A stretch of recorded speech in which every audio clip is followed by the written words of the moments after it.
Hello, today is Thursday, May 18th, 2023. I'm Joe Schmidt from TC2, and this is Staying Connected. Today, we are going to give you 5 things to think about from a contracting perspective when you procure your ICT services. To help me do that, I'm joined by my LB3 colleague, who is a partner at LB3, Laura McDonald. Hey, Laura, thanks for joining me again. Joe, it's always a pleasure. Hey, on the last podcast that you and I recorded, you gave 5 moves enterprises can make to save money on their ICT spend. Then our colleague Brent Knight and I discussed 5 things to focus on during a strategic procurement using an RFP. And at the end of that podcast, I promised to get back to the contracting side of things. Oh, Joe, you know I love contracts. And I'm always happy to talk about contracting, share war stories. But for now, let's just focus on 5 contract provisions that you should have on the top of your list for your next renewal or RFP that may not necessarily be on your top 5 right now. And these are things that you should include in your RFP or a new language, or as in most cases, it's often better to just refresh the contract you have. So these may be inserts or modifications to your existing contract. So, is there ever a time that you should just put your agreement in the trash can? Absolutely. Not the trash can, though, the shredder. If your contract was not negotiated or was lightly negotiated, start over. If you're doing a deal with a new provider, obviously you start afresh. If you're planning on giving your existing provider a much bigger chunk of your spend or services, start over. If your contract's only a few pages long or has kind of a kludgy order of precedence, that probably means that what has happened is the carrier or provider has incorporated a bunch of online terms which are never friendly for the customer. In that case, start over.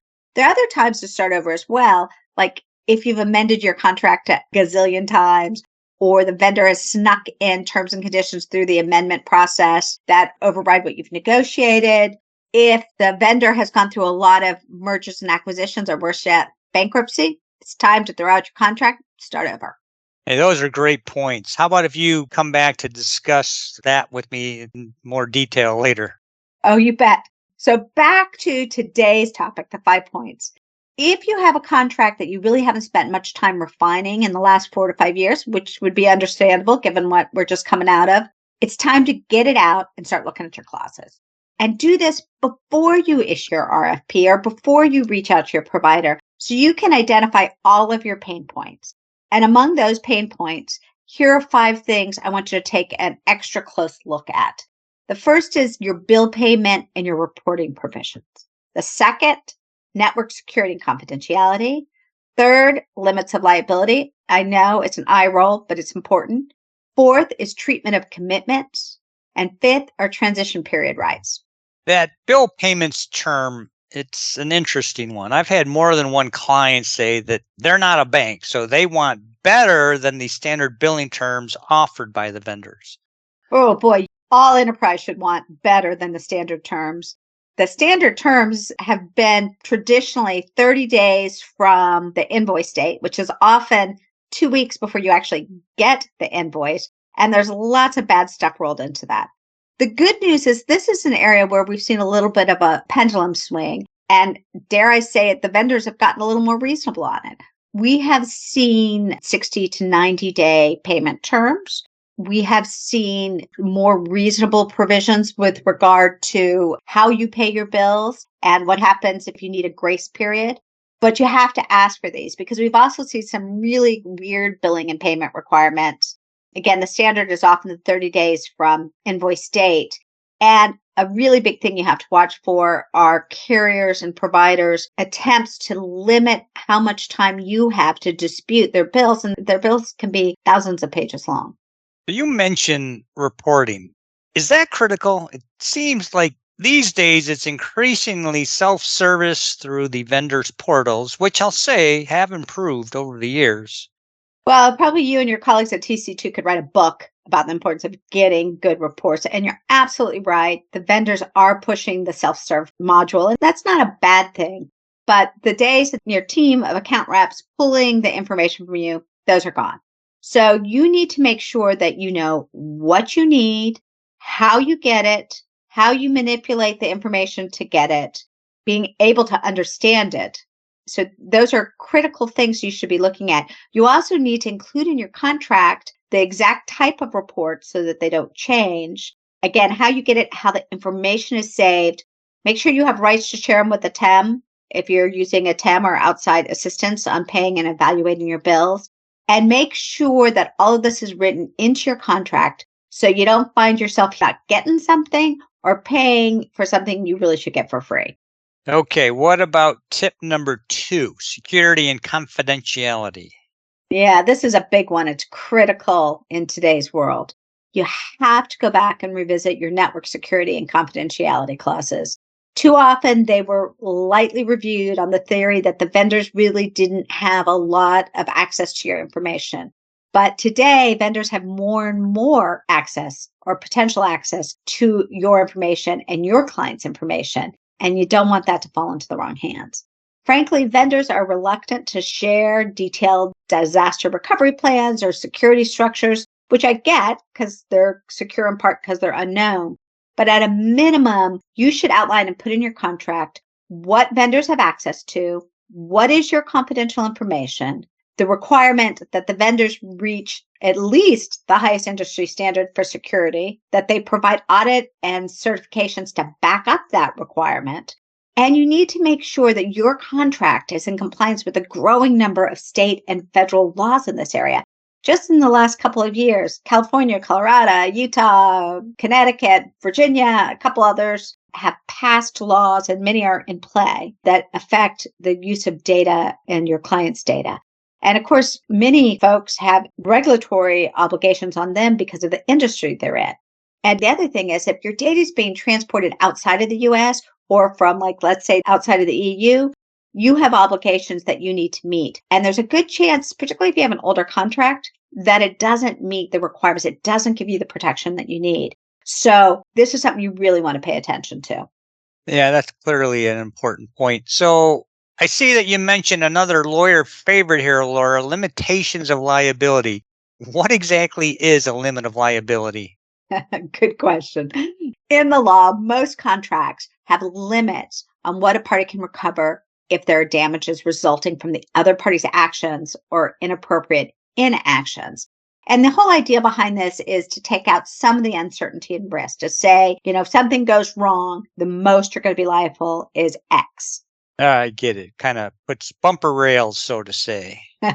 Exactly. And the providers want those rails to be narrow. For example, there's some standard vendor clauses that limit the vendor's liability to 3 months of charges for the services. Of course, 3 months of charges doesn't begin to cover what could be actual damages. So this is a pretty critical negotiation. If you're renewing or revisiting a contract, know what's in place right now, and then think about what are your actual risks. And then think about things like breaches of confidentiality or security. You may want to specify that those are unlimited damages, which frankly is really hard to get. But if you can't get it, is there a super cap that your company is comfortable with in place of unlimited? And also you want to make sure that things like cost of notifying your customers or credit monitoring are going to be covered as well, which might need to be addressed independently. You also really want to watch for unbalanced provisions because the vendors, and I don't blame them, they write these so that they're protected, but their customers are not necessarily so. So again, this is an area that eyes glaze over, but it's really important. Okay, on to number 4, commitments. And I know that this is plural, commitments, meaning there are more than one type of commitment. Right. And this is another area that we've seen a lot of change. It used to be that vendors really wanted the trifecta, a big overall spend commitment, preferably for them by the month, but at least by the year, plus an exclusivity. You agree, say, that 80% of what you buy is going to be from them, plus individual buy the drink service period commitments. And those were often more than a year. The providers still want this, but savvy enterprise customers have pushed back on these limits. And we recommend continuing to do so because there's still a few aggressive vendors out there who are pushing for this trifecta. Particularly, we've seen a little bit of a rise of exclusivity, which really should never be agreed to in a contract. They want the contracts as sticky as possible so that you stay with them. And you want as much flexibility as possible so you can do your business and get good rates for it. So again, it's a very complicated dance.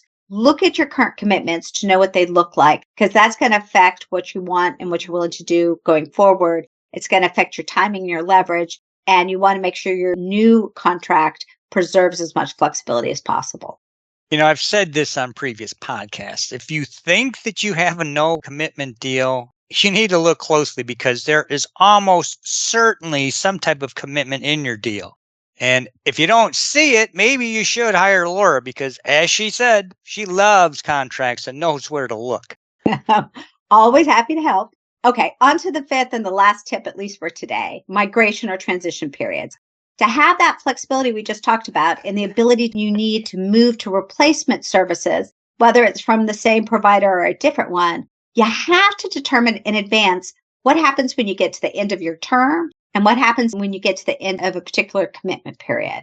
And what you want at the minimum is at least 6 months of rate stability and term stability. Preferably a year or longer would be even better. And how this looks in your contract is really going to be driven by the contract structure and what those commitments are in place. So you need to look very carefully at that. That's going to affect a lot of other provisions in the contract. Bring this issue up early. Make sure things line up so that you're not handcuffed and you can actually get reasonable and flexible terms.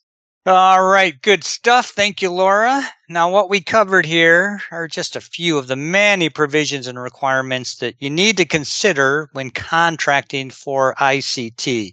If you would like to learn more, you can contact Laura or me or any of our colleagues at LB3 and TC2 just by giving us a call or dropping us an email. You can also stay up to date by subscribing to Staying Connected, by checking out our websites, and by following us on LinkedIn.